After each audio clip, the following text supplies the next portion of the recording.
Alors, à propos de pont, en tout cas, la Koloba, 8,5 sur 10, on appelle ici, na Arosefo, société Yabalamboka. Pondé va se travailler pas, na c'est pas na Pondé va travailler. Mais pas aussi que moi mon qui na moni erreur raison mon qui na nini. Le même pont est salami. Pont est à la deux bandes. Na deux bandes où tout le monde va marcher pied sur bon suivant bon va marcher pied ça va. Parce que même deux remorques et qu'on les aller et retour. Dans la même moment ya pont est-ce que deux remorques et que côté si quand na boy. Pour la mesure où avancer pour l'ingénieur bazwaki ezaki exact. Mais ma colonne ezali batie ba bac de fer ya 6 wana ko ba pa ezali ezali ngai na soutenir le président na ngai après la barrière ça ça la chef de l'état la chaque jour bac de 6 côté.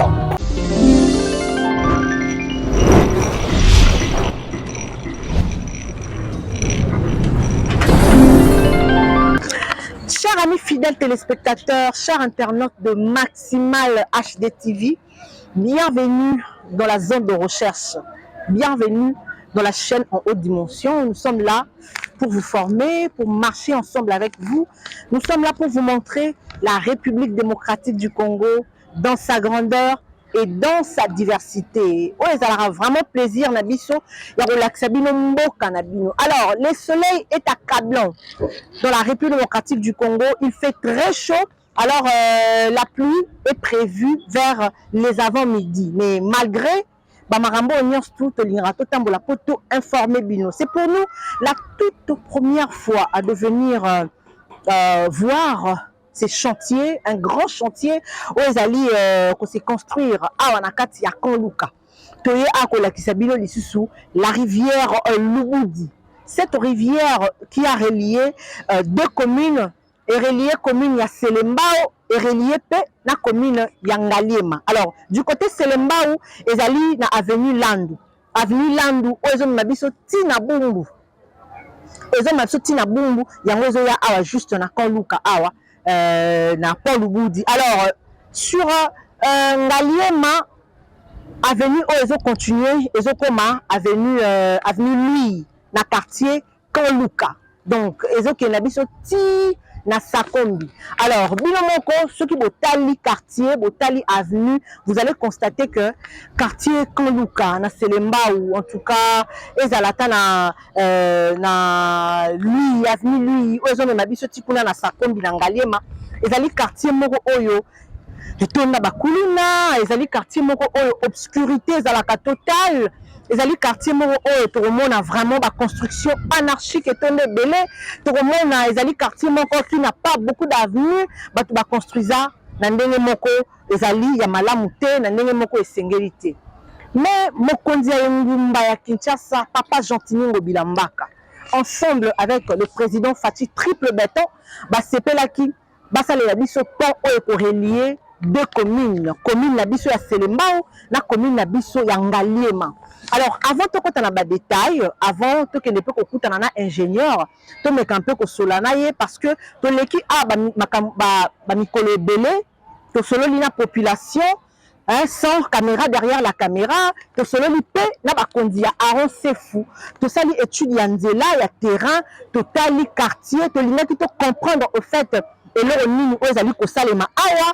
Alors binomoro de moni melon to lingi to ya awa parce que on a conclu, parce qu'on a voulu vraiment en parler pour que mon ouvrage Nabiso est commis jusqu'à la fin. On a compris quelque chose. Tant qu'on balancera des travaux, ça la esika, tant qu'on bandit, et puis ça comme moi,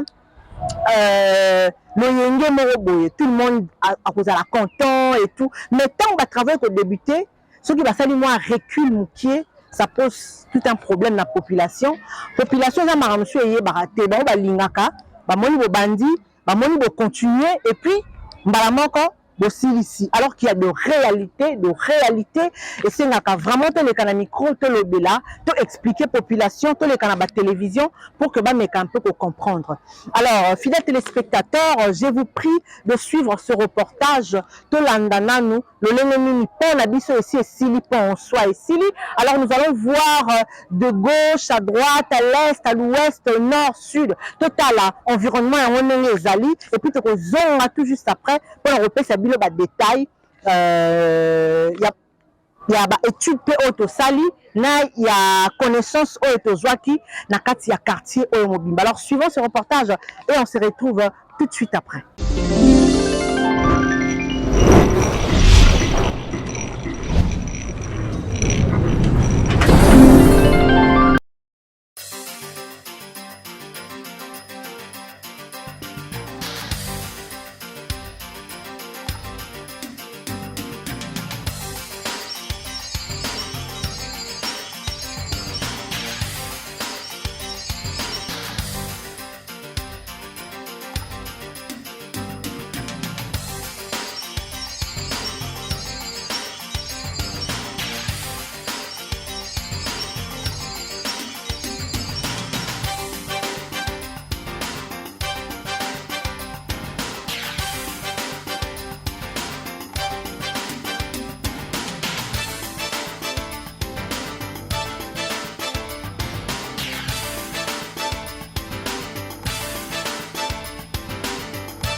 Voilà, bonjour ingénieur. Oui, bonjour. Comment vous allez? Oui, je veux bien, vraiment. Oui, merci ingénieur. Bon, vous pouvez vous présenter devant nos téléspectateurs. Ils veulent aussi savoir avec qui nous sommes en train de parler. Oui, vous êtes en train de parler avec l'ingénieur Tishik Mwanza. Ok. Donc, je suis responsable et superviseur de ce projet de pont Lubudi. Ok. Ça fait tellement longtemps que ce projet a commencé et on a vu la réalisation que Aaron Sefou est en train de faire sur ce pont. Alors, dites-nous, quelle est votre impression par rapport au début de ces travaux, depuis que ces travaux de la construction de ce pont Lubudi a commencé jusqu'au niveau, où nous sommes. Quelle est votre impression? D'abord, ce pont, c'est, pour rappeler à la population, c'est le deuxième plus grand pont de Kinshasa, après celui de Makelele. Et ça va vraiment désenclaver la population par rapport au trajet qu'ils faisaient avant, à pied, et qui souvent, avec le cours d'eau qui est là, qui dérangeait en fait la route. Maintenant, à travers ces ponts, nous allons voir que la population aura la facilité de traverser de l'autre côté jusqu'à atteindre 24. Et puis, ça ne sera pas que le pont, il y a aussi une route qui est en préparation. La route qui va venir maintenant s'attacher au pont et puis donner la suite jusqu'à à 24, sortir là aux stations de l'avenue Lando. Donc je crois que c'est vraiment un projet qui va beaucoup aider la population parce que nous allons aider la population en fait de pratiquer cette route d'une manière qui sera conforme et puis ne pas être soumis au problème des eaux qui est en train de déranger les chemins ici. Mais ingénieur, d'après le travail qui a été fait sur ce pont, qu'est-ce que vous pouvez rassurer à la population? Parce que nous voyons tout ce qui se passe, surtout en ce qui concerne la construction dans la République démocratique du Congo. On peut bien construire une route et après, ça se casse, on ne sait pas pourquoi ça se passe comme ça, ou bien les entreprises ne sont pas dignes. Qu'est-ce que vous pouvez vraiment nous rassurer par la construction de ces ponts? Déjà, ça c'est une superstructure, c'est-à-dire que c'est composé en général de béton armé. Comme vous pouvez constater, j'espère que vous avez sillonné le long du pont. Ça fait 100 mètres de longueur. Et puis, on peut constater que on a très bien respecté ce qu'on appelle en construction les modalités, soit le type de réalisation qu'on peut faire pour ce genre de structure. Alors, parler de la route qui peut être endommagée, soit le pont, en tout cas, on ne peut pas le souhaiter puisque le dosage de tout ce qui a été soumis dans la construction de ces superstructures, ces ponts, a été vraiment bien étudié et que les études de faisabilité ont été faites en amont pour réaliser ces superstructures et que maintenant nous pouvons être assurés, et la population aussi doit avoir vraiment l'assurance que ces ponts vont prendre beaucoup d'années sans être abîmés ou dérangés par quelque chose. Donc, c'est-à-dire que tout ce temps que vous avez pris pour la construction, même quand les travaux, bon, comme disent ceux qui habitent le quartier, vous aviez arrêté ceci, cela. Donc, tout ce temps que vous avez pris, c'était vraiment pour nous faire un bel ouvrage pour l'avenir de la République démocratique du Soit la continuité, cela dépend du programme de l'entreprise, mais on devrait quand même avoir une idée sur l'eau qui coule ici. Vous voyez, on a commencé les travaux, bien sûr, mais on devait normalement attendre quelques pluies pour voir quelle ampleur de l'eau qui est en train de fréquenter le milieu. Puisqu'on ne peut pas faire une construction sans savoir les dégâts qui s'y posent. Donc normalement, l'arrêt, je crois que cela n'a pas traîné, mais ça nous a aidé aussi de savoir quelle ampleur du courant d'eau qui est en train de circuler le territoire. Vraiment, je pense que ça nous a beaucoup aidé et aujourd'hui, nous pouvons bien être sûrs que l'ouvrage ne sera pas en dommage de quelque chose qui sera dérangé par le courant d'eau. Vraiment, j'ai voulu prendre langue avec vous parce que je pense que vous avez déjà atteint, je peux dire, 95% de travaux pour la solution. Sûrement. Et quelles sont les difficultés que vous avez rencontrées? Parce que ceux qui sont en train de nous regarder doivent savoir les difficultés, puisqu'ils disent des choses sans pour autant en savoir plus. Hein? C'est sûr que vous avez rencontré des difficultés, je ne sais pas, des constructions anarchiques, la population, et tout, dites-nous un peu du début jusqu'à ce niveau, quelles sont les difficultés que vous aviez rencontrées? Nécessairement, comme vous avez dit, il y avait des constructions anarchiques, des gens qui n'ont pas respecté les procédures d'urbanisme. Il y avait des maisons qu'il fallait casser et tout ça démolir. Mais on a constaté qu'il y avait un peu de la résistance vis-à-vis de la population. Bon, en dehors de ça, il y avait également des pluies qui ont fait que certains jours de travaux soient vraiment non utilisés. Et en dehors de ça, il y avait aussi problème de coopération, vous voyez. Le milieu peut-être ne s'attendait pas à ces 15 jours que l'on vient faire ces genres de travaux. Alors ils ont un peu eu du mal à s'adapter. Mais après, on s'est mis d'accord sur le tout et voilà. Donc petit à petit, nous avons avancé. Comme vous avez dit, nous sommes maintenant peut-être presque à la fin. En tout cas, merci beaucoup, ingénieur. Nous vous remercions et nous remercions également la société Aaron Sefou.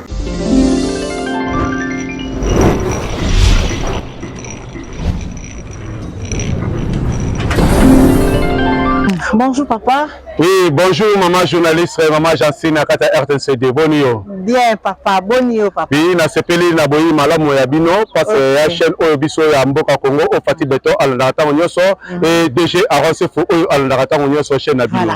Papa, toye awa, toye bi pon ezoto mama. Bino bana kan luka, na bana ya mpandi ya lui. Bolela ki nini pona pon, bolobaki musala ezotambola malembe et tout. Tokomi presque na suka. Est-ce que motema na yo eza nini pe mawa ya motema na yo ezali nini na lolenge ba saleli biso pon pe ba suki wana te bazotonga ba venu oyo côté ekei landu na côté ekei lui. Et merci maman Jancine, merci pe na ba continuer sur RTNCD. Na population nyonso ya Congo, na société ya Aaron Sefou mwana mboka congolais ya biso, na ba serviteur nyonso ba sa musala na la police, na sécurité civile, et na peuple oyo baza kata Selembao pe kata Kaluka kata Ngalema. Alors, biso awa Aaron Sefou azotonga biso na vision au chef de l'État apesa kiye et a confié ki mission wana pe asale biso par rapport au lelo auto salelaki. Uta à l'époque, il y a ex-président Kabila na gouvernement na nyonso oyo to bana ko souffrir na ko katsa po mai so etondi 500 francs 200 francs pe na maboko na poche o bato bana ko katsa. Alors le oyo to ko mona ke gouvernement ya Félix Tshisekedi Antoine on a le fusionnaire du Congo ayi ko solliciter ko la Moussa Aaron Sefou mona mboka Congo ba créer po oyo ba sali yango président Félix Asunguli motema atalisi Aaron Sefou vision na ye pe Aaron Sefou atiel ba ingénieur nyonso ba congolais na la police na bango nyonso ndeto tie misu awa na biso ba congolais peuple ko ya Selembao ndeto ko mona musala ndenge etamboli malamu vraiment mingi.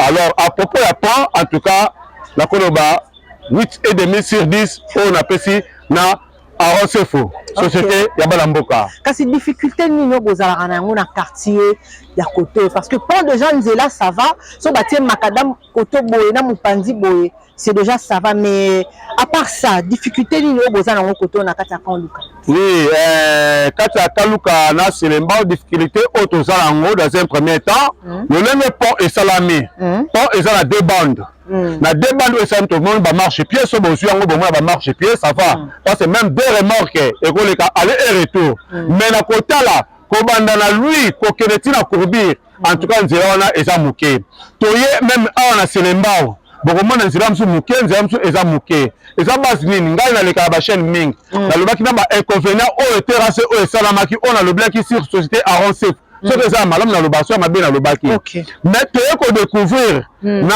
terrasse o Aaron Sefou asalaki to ba ingénieur to basalaki alors ezaki bangote ezalaki nde ba mesure o Aaron Sefou asalaki o azoki ba ingénieur Soukadi na ba papa Maurice ba boto papa o basaki ba mesure na bango alors sur ba mesure na bango wana o bazwaka le lenge o OVD aye na ba mesure trois mbalo mbala na BTC ezasu yango te yango eko provoquer même incendie moko oyo même epananga na wata na cette biso esika bokaki mutu oyo azoki nini mai ebetaki ezalaki gaz à cause il y a société T, il y a ingénieur T, mais elle est BTC na OVD. Pour la mesure où avancé pour l'ingénieur Bazouaki, et ça qui est exact. N'andemé au Bazouaki, il y a que provoqué par bloc. Mais alors, le lundi, on va venir la réunion, je crois bien, bon ici, mais ça là, on a passé à Rossef, à quoi qu'on soit, des faits, il était passé à Zadea Lissou, et il y a Mboka, en tant que Congolais, à réparer Biloko Wana. Mais on a la chose pour regretter, parce que à Rossef, à quoi qu'on dit, on a bon les sous-sous, et quand on a même un projet, les sous, pour la Kouboussa Moussala, pour la peuple congolais. Le lundi, à la vision, il y a un chef de l'État, en tant que Congolais, à la souci Wana, alors Moussala et Rosama qui toko, mais vous va terrasser le salaire, sauter, Angers, Salama. En tout cas, avant ce coup de chapeau, Félix, à toi, c'est dit, moi, Mboka, avant ce coup, avec toute une vision, là, ingénieur Yosu, ingénieur Liker, DT, papa Deli, dans le service, sur la sécurité, dans la police, en tout cas, là, travers Yosu, coup de chapeau, mais ça, ça m'a quitté. Merci beaucoup, en tout cas, Congolais, Yosu, à libre, il y a s'exprimer, Nandenge Alingi, Yosu à lobby et engagé, c'est un motema naé parce que population c'est pelarata mboka ezalaka madame Mingi. En tout cas merci beaucoup.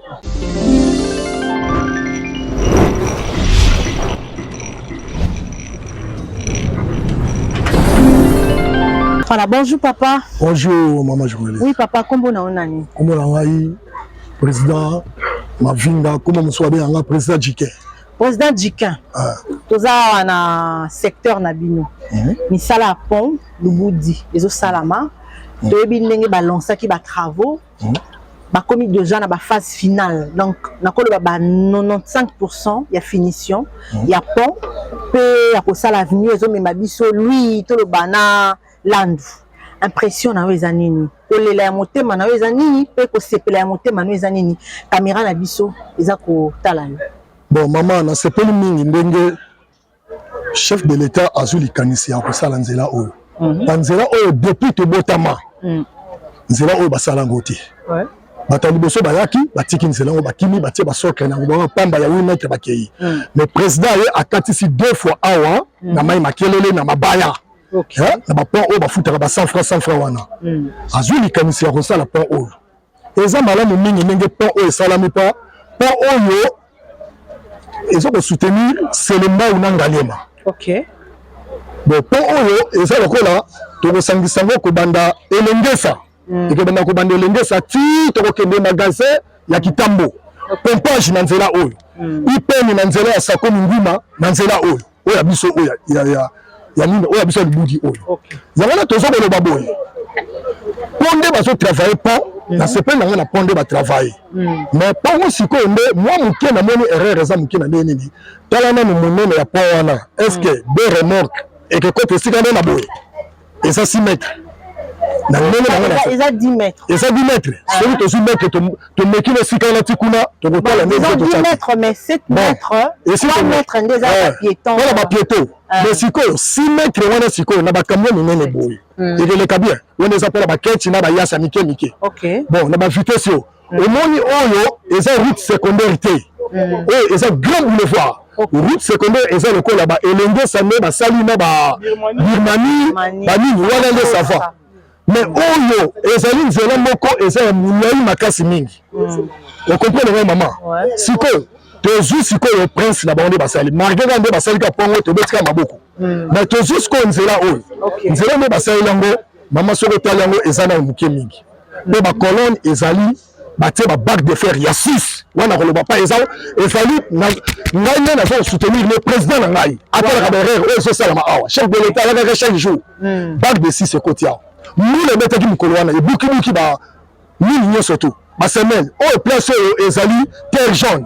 Na place ba terre jaune ngana yebi batiaka ba bac de 12 ba bac de 6 ngana yebi et ça le rappelle avec crier biso tout ça le rappelle bandaku mais le ngana moni bac de 6 bazo tsango na ba semaine tu peux na ba colonne mais chef de l'état fungula misu tala liboso na na prince kuna on comprend soko zuna liboso na prince ba sali côté la pompe essence na le plan la côté bazo ngoni bazo ka terrasser ba kangisi ngo mbala moko na 24 heures fallait deux places wana eza la table ya fumula boboye oso ko les traiter mais bango ko bazo ba tout tsango ka boye OK place wana comme le rond point so bango aussi mon point mais soki boko tala bokomona erreur wana oyo ya prince esika wana bazwi terrasse bazokosangisa ngo na 24 fallait eza na 24 kuda tokenda ata sikoyo loyebi baplace ya bakwa wana ezalaka boye efungwamaka na oyo ekenda bacharge ebele ya 24 ya lande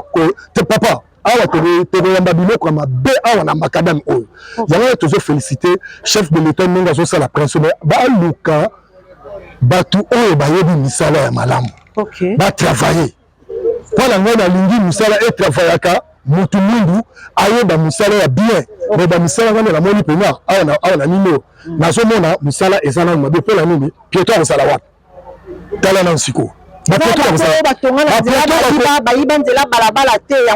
awa babukaki te sikoyo pieto awa aza te pieto akozala na kati bon tolongi sikoyo pieto sikoyo na kati ekesimba na ndenge nini bo sikoyo parking sikoyo eza te bon mutu koketelema wapi na boulevard wa oyo parking lelo eza te toloba te oso comprendre toloba te sikoyo place ya bapieto eza te sikoyo place ya bapieto bazotia biso bapieto na katikati na ndenge nini oso comprendre eloko wana zala tozokoloba nde chef de l'état sala tu na nzela oyo mpo na bango basalango kitoko me sikoyo prince nde eza mabe nga na bulbango nde prince oyo nde na bulbango tala na miri oyo tala ofd atiaki awa papa ta place ya ofd atiaki babuka awa ebima ti boye oso kuba eloko wana sikoyo place ati resesa te na ndenge nini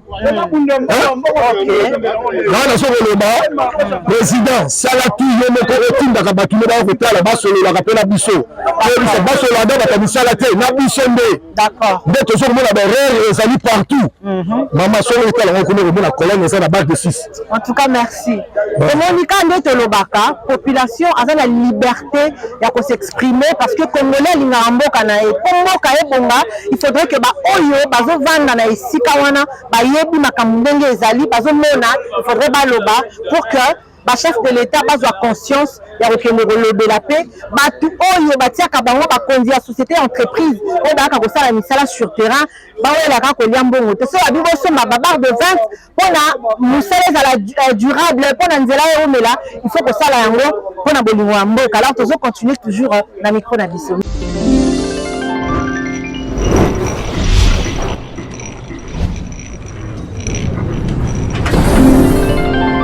Mesdames et messieurs, fidèles téléspectateurs, j'espère que vous avez vraiment suivi ensemble avec moi.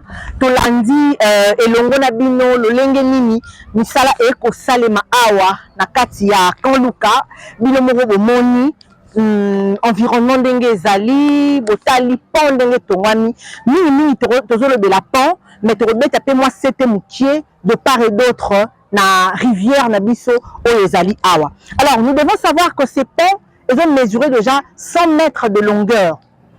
100 mètres de longueur divisé par 5 travées. Le pont en soi est déjà fini. Alors, ça la kaka juste garde-fou au besoin les appembeni pour permettre que et sécuriser en fait population et sécuriser la mituka parce que pour les rivières au moins ils bâti ba garde-fou en tout cas en sécurité. Alors largeur nango ezali déjà et ça habite déjà à 10 mètres. Partie roulante ezali na 7 mètres. Disons eza 10 mètres. Le 10 mètres là ezali 7 mètres oyo ya utilisation. Alors les 3 mètres ezali de part et d'autre. Wana ezali trottoir et sika oyo wapi ba piéton hein ba kotambola parce que pas eza kaka te pona mituka mais aussi ba piéton pe ba ko utiliser ba trottoir wana pona koleka. Alors ba travaux awa ezali déjà to comme déjà na 95% ya ba travaux pona biso. C'est-à-dire le 5% restant eza ba travaux ya finition. Ba travaux ya mike. Pont ezali Lubudi mais awa tozali na deux rivières. Tozali na rivière Makelele na rivière musu ya Berango Molikango. Alors rivière wana ekoya ko se relier. C'est pourquoi ba kondina biso ya OVD mais aussi na entreprise ya Aron Saf ba juger bon ba pitanisa ba rivière wana nyoso mibale na ko créer un grand collecteur il y a 165 mètres grand collecteur il y a 165 mètres oyo et que séparer la rivière wana mibale. Alors et que là la distance hein pour la rivière wana est croisée et koutana distance nango et que là il y a 165 mètres de la grandeur pour la collecteur wana ko zala ya wana nde et que séparer mai oyo ko ya boye na oyo ko ya boye donc ezali ba rivière mibale. Tozo pesa merci na ba kondina biso ya mboka tozo pesa pe merci na Aaron Sefu pona un grand pont batongeli biso ala après pont makelele oza côté à Bondal wana pont na biso mususu ya munene yango moni batu balelaki trop. Les gens nous ont appelé non bon ça la biso descente pour que le côté la biso pont Luboudi pour expliquer biso nde yango toye awa bino mo so botali bien o ezali ba rivière o ezokende zo relier zo kutana na ba rivière Kalamu ezokende ko kutana penza ezali rivière moko ya munene botala pena ndenge sika mai e bande koleka. Il y a des constructions anarchiques, il y a eu la population ya commune oyo ndenge et souffrir na ndenge ya kosakana te mai ce qui est tondi débordement batu batonga n'importe comment. Omega, je ne sais pas si tu peux me prendre l'image à Banda qu'on a pu ozali pembeni. Comme ça, population et mona le lengenini batu bande ko souffrir. Hein? Et ça ils ont créé érosion na esika oyo érosion ko se créer te nyonso wana parce que pour na nini mai ezali na nzela ya kokende te alors eza ko créer nzela na yango ezokende ko kotela batu na bandaku pe ezopesa pasi mingi. Alors loko na likanisi ezali pene ya kobongisa mboka na biso ya kokomisa yango kin label nde bomoni batongeli biso pont oyo ekosilaka awa te bakosala biso bamur ya soutènement na bagrand collecteur oyo bazotonga oyo bacollecteur wana oyo ekorelie rivière Makelele pe ekorelie également rivière oyo ya Molikango pe ekoprotéger également bahabitant to bamapangu ya bato oyo ezali ndinga bino moko lundi penza ndenge nini ingénieur pe alobaki na micro na biso nde tobaki ingénieur akoloba alobi expliquer ba difficulté pour la difficulté ezalaki. Vous allez dire que les travaux ont traîné le travaux ont traîné oui ba travaux est traîné oui mais quand même ko traîner wana ya misala ezalaki po batala pe hein moi situation ba comprendre ba bakisa mayele na nini o bakosala o mali misala construction tango salamaka bakosa l'étude ya nzela mais tant ba bandaka misala eza na réalité misusu oyo botamaka peut-être o batu bayebi te ba réalité wana nde salaka que misala pe ezala arrêté na bambula ndenge betaki nanani nanana ndenge bomoni ya misala salamaki. Alors j'espère que vous avez vraiment compris ndenge ingénieur à lobby. Vous allez vous excuser ndenge ingénieur à lobby na français parce que bino ba abonné bozala so bomoni mita lobby ka na français bokomi koloba loba o eza complexe beaucoup le banalinga na biso te comme la classe au biso to tanga batang sera biso na français lelo balak sera biso ki Congo te Swahili te nini susu chiluba te quatre langues autres za na wana balak sera biso yango te siko balak sera biso français na lingala na ba minoka mboka na biso auto yebi o ba parole na biso balak sera biso bon ingénieur alobi na français bolobi mais tout tanga na français so mutu a trouvé facilité à s'exprimer en français aloba na ba faute na ba erreur l'essentiel est à lobby la langue oyo, à ça qu'on maîtriser bien. Alors je vous dis au revoir et à la prochaine.